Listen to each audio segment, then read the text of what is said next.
주간 단위로 정부가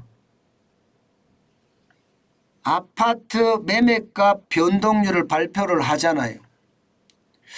근데 이 아파트 매매값 변동률을 발표를 하는데 이 발표 자체가 말입니다. 시장에 영향을 주는 것은 아닌가. 예, 그런 생각을 오늘은 한번 하게 됐습니다. 왜냐하면 거래량이 뭐 폭증한 것도 아닌데 거래량이 뭐 찔끔찔끔 일어나고 있는데 그 거래량을 가지고 집값이 올랐다 내렸다 이렇게 이야기하는 것은 좀 무리가 따른다. 예, 그런 이야기입니다. 무슨 말이냐? 더 구체적으로 제가 말씀을 드리면 5월 15일주입니다. 이번 주에 이번 주 서울 집값 상승률이 0.01%입니다. 마이너스 0.01%. 안 올랐다는 이야기죠. 안 올랐다는 이야기. 만약에 올랐다고 하더라도요. 여러분 0.01%면 10억짜리 집에 이게 얼마 정도 될까요? 10억짜리 집에. 10억짜리 집이면 0.01%면 이게 한 주 동안 한 10만 원 올랐다는 이야기인가요? 10만 원?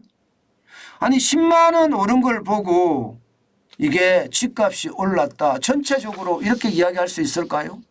아, 이거 쉽지 않아 보입니다. 쉽지 않아 보여요. 오히려 말입니다. 예, 지금 한국부동산원에서 뭐 서울 아파트값 5월 15일주에 마이너스 0.01이다. 뭐 이렇게 이야기하는 이 자체가 오히려 말입니다. 시장에는 더 혼동을 주는 것은 아닌가. 뭐 이렇게 이야기합니다. 제가 여러분들에게 계속 말씀드렸던 거래량이 동반되지 않는 예, 집값 뭐 하락폭이라든가 상승률이라든가 이것은 의미가 없다. 거래량이 동반이 되면 뭐 이게 실제 플러스가 되면 완전 상승이라고 이야기할 수가 있는데 거래량이 동반이 안 될 때는 이게 의미가 없다. 이런 이야기를 제가 계속 지속적으로 드렸습니다. 늘 제가 제목을 뭐 서울 집값 급등하다 이렇게 달았지만 물음표를 항상 달고요. 그 물음표 뒤에 어떤 이야기를 들어보면 항상 거래량이 그 뒤에다 붙었습니다. 그래서 거래량이 동반이 안 되기 때문에 이게 본격적인 반등이라고 보기는 어렵다. 이렇게 제가 항상 여러분들에게 설명을 드렸습니다. 그게 저는 현실인 것 같아요. 예. 지금 서울 아파트값 매매가 변동률이 마이너스 0.01이지만 마찬가지로 말입니다. 예. 수도권 아파트 매매가 변동률도 마이너스 0.01이에요. 예. 그렇게 막 큰 변동치가 있는 건 아니에요. 지금 보시다시피 말입니다. 서울도 말입니다. 지금 4월 24일부터 보면 0.07. 예. 그리고 5월 8일에 0.04. 그 다음 5월 15일에 0.01. 뭐 거의 안 오르고 있다는 겁니다. 정중동. 그야말로 예. 매매값 상승률이 멈춤 그 상태라는 거예요. 수도권도 마찬가지입니다. 수도권도. 지금 멈춤 상태라고 보기가 아주 쉽습니다. 지금 안 오르잖아요. 이게 오르는 것만 오르거든요. 오르는 것만. 수도권만 하더라도 저기 처인구 있잖아요. 남사업 뭐 이런 데요. 삼성전자가 뭐 100조를 투자한다, 200조를 투자한다, 300조를 투자한다 하니까 예, 거기에 크나큰 공단이 들어온다니까 아파트 값이 폭등하는 거기를 빼면 집값이 제대로 오르는 곳이 없다는 겁니다. 집값이 제대로 오르는 곳이. 예. 그래서 말입니다. 시장의 분위기를 봤을 때 이게 보편 타당하지 않다. 보편 타당성이 없으면 그 지표는요. 사실 의미가 별로 없거든요. 의미가. 물론 보편 타당한 것도 있을 수 있습니다. 있을 수 있습니다. 그렇지만 여러분 시장 전체적으로는요. 이 거래량을 반드시 봐줘야 됩니다. 지금 거래량이 3월 달에는 2,980건이에요. 지금 4월 달에 많이 늘었습니다. 이제 신고한 사람들이 많아졌으니까.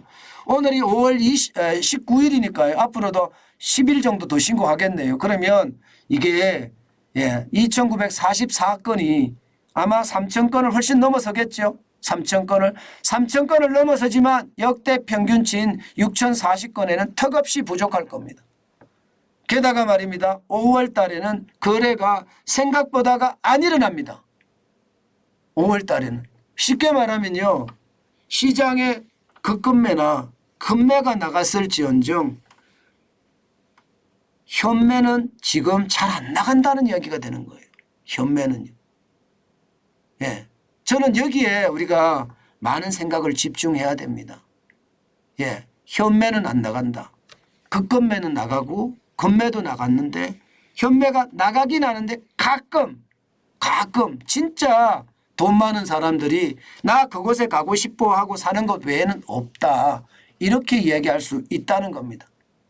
실제 제가 말씀드린 게 똘똘한 한 채라는 개념인데 예, 똘똘한 한 채에 대한 개념은 실제 있습니다.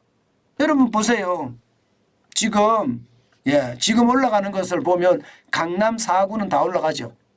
송파구 제가 있는 곳입니다. 여기는 0.01%가 올라갔습니다. 예. 지금 4월 24일만 하더라도 0.04 계속 올라갔었거든요. 지금 계속 올라가고 있는 거예요. 서초구도 0.1, 강남구도 0.1, 강동구도 올라가기 시작했습니다. 강동구도 0.06. 그러니까 여러분 전체적으로 시장을 봤을 때 이게 똘똘한 한 채가 있는 곳 여기에는 투자가 늘어난다.